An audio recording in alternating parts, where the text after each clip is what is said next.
5-0 and finally in the top 25, Tech looked to keep the momentum going against Duke. This was going to be a tough task.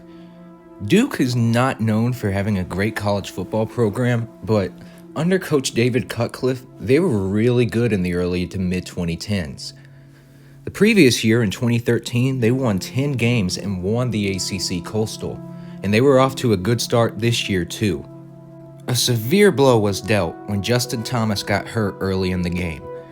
Without their on-field leader, Tech managed to keep it close but couldn't come out with the win.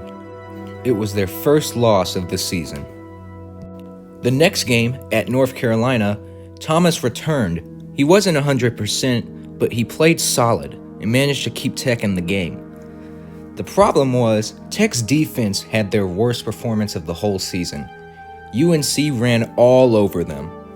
Regardless, Tech was in the game late in the fourth quarter, and Paul Johnson drew up this beautiful end-around reverse to DeAndre Smelter. Thomas, the option, Smelter on the reverse. He gets a block from Waller, and DeAndre Smelter springs free on the sideline. Smelter gives Georgia Tech the lead. Tech just had to hope that their defense could have one more stop. It wasn't meant to be, though. UNC drove down the field and scored, dealing Tech their second loss of the season. Tech was now 5-2 and 2-2 in ACC play. This doesn't seem terrible at first, but Tech fans were very, very upset because this had been a reoccurring theme. In 2011, Tech started 6-0 and was ranked as high as number 12, but finished 8-5 after a disappointing slump. In 2013, they started 3-0 but finished 7-6. And now, it seemed like the same thing was happening to 2014's season. I talked to some of the players on this team, most notably BJ Bostic, and all of them said that the week leading up to the game against Pitt was the hardest practices they've ever endured. Paul was training his men. He knew what they were capable of, and he knew they were underperforming. He didn't want this season to end up like these seasons. So on October 25, Tech trekked up to Pittsburgh to take on the Panthers. On the first series of play, Pitt fumbled the ball. Run for Connor, Wojtek will keep it, and Connor on the field for a first down. Barber to the 36, and he lost the football lead. Georgia Tech has the football, but will they rule him down? It is knocked out. On Pitt's next possession, James Conner breaks a big run that looks like it's going to be a touchdown. But then, Field. We're going to be in for a wild one today. Conner all the way. This might be a touchback. And he lost the football shy of the goal line. 2 Pittsburgh possessions, 2 fumbles. You'd think Pittsburgh would have this stop, but the next possession? Isaac Bennett is in the game as the back. Wojtek. Bennett having a little bit of trouble. He loses the football, and Neely dives on top of it. Georgia Tech has its third takeaway. And then the possession after that? From the 25, screen for Boyd. Spanish for solid yardage, and then the ball came out. The ball was never whistled down. And now Isaiah Johnson has it for Georgia Tech. Do you believe what is happening right now? And then on the possession after that. Field. And an issue on the fumble, on the snap exchange. And Devon Smith jumped on top of it. And does Georgia Tech have the ball again? They do.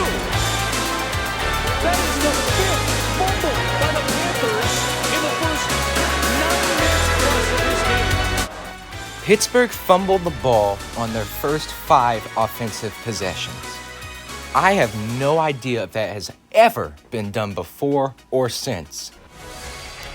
Sure, I'm sure there's been 5 fumbles in a game from a team, but to have them in your first 5 possessions, back to back to back to back to back, is unheard of. And Tech capitalized on 4 of them. By the end of the first quarter, Tech was up 28-0. Pitt would make it a little interesting, cutting it to 35-21, But it was too little too late as Tech rolled to their biggest win of the year.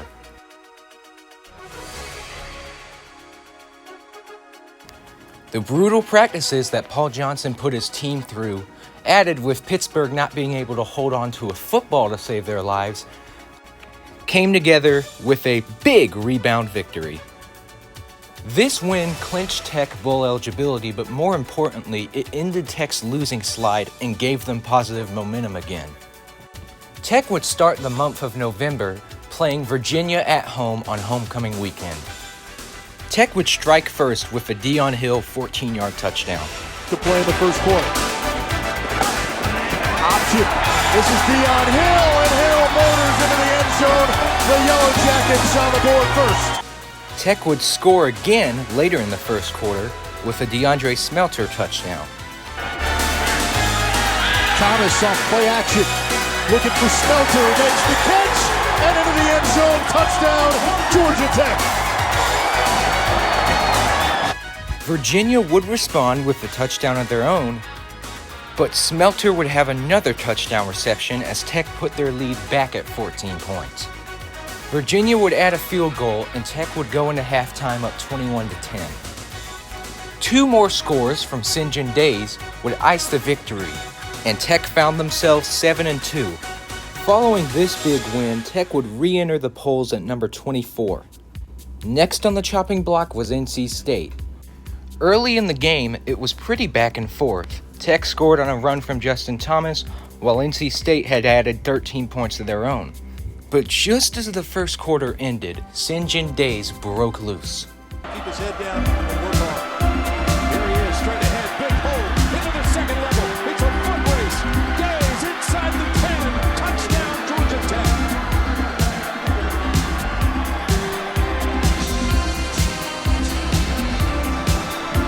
Talked about how you cannot fall asleep. Tech's defense made the big play next, with DJ White getting a pick six to expand Tech's lead. Brissett has it picked off. Brissett's got to chase it down, or DJ White will score. Touchdown, Georgia Tech. DJ White. Tech's defense would again capitalize by returning a fumble for a touchdown, blowing the game wide open. And it's another great opportunity for State in Georgia Tech territory. Jerry in motion. Backside pressure, look out. And Brissett goes down and loses the football. Still alive, no whistle. Touchdown, Georgia Tech. Rashad Neely. And even with their backups in, Tech scored 3 touchdowns. Tech cruised to a victory over NC State in what would be their largest win all season. 10 games played, Tech had won 8 of them. And now, in very fitting fashion, Tech's 2 biggest rivals would be the 2 last games of the season. The Clemson game was senior day at Bobby Dodd Stadium, and it was also a top 25 matchup. Clemson is ranked number 19 and Tech came in ranked number 22. The game was expected to be a quarterback duel between Justin Thomas and Clemson star Deshaun Watson. Watson got Clemson's offense going early, driving them down and having them settle for a field goal. Tech went 3 and out, and it looked like Clemson would have an opportunity to seize the control of the game. But then, Deshaun Watson tore his ACL. A crushing blow for Clemson, but a big opportunity for Tech. With inexperienced backup Cole Stout in the game, Tech's defense was about to have a party. Cortez, 3rd down and 3. Crowd making noise. Stout rolls right, looks to throw back to the left. It's intercepted by Jamal Golden. Going down the right sideline. 40, 50, nobody's going to get him. Kiss him goodbye. 20, he can walk into the end zone. Touchdown, Jamal Golden. 85 yards. 3rd and goal from the 5. Just a little over 2 minutes gone by. 3rd quarter, Jackets up 9-3, looking for more. Thomas drops, throws, left side. Smelter goes up and grabs it. Touchdown, Georgia Tech. On a fade to the back left corner of the end zone. DeAndre Smelter with his 7th touchdown of the season.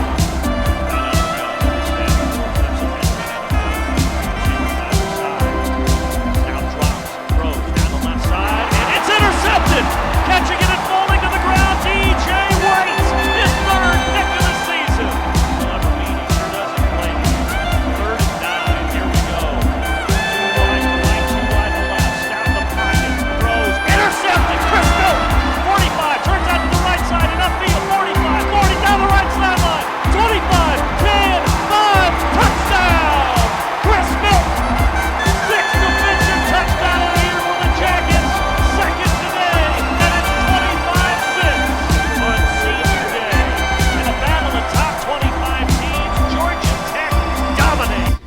Even with a less than ideal game from their offense and Harrison Butker missing a couple of PATs, Tech rolled over Clemson. One might wonder if Tech would have won had Deshaun Watson not tore his ACL. But remember, earlier that year, Tech narrowly lost to Duke with Justin Thomas out. It goes both ways. This win put Tech at 9-2 on the season. Tech fans and students stormed the field, and later that day, after Duke lost, Tech got to watch themselves clinch the Coastal Division crown. No matter what happened in the last game of the regular season, Tech would be guaranteed a spot in Charlotte to play Florida State in the ACC Championship. And while that was great, that would still happen in 2 or so weeks. Tech had one more regular season game, and it mattered a little more than the rest of them.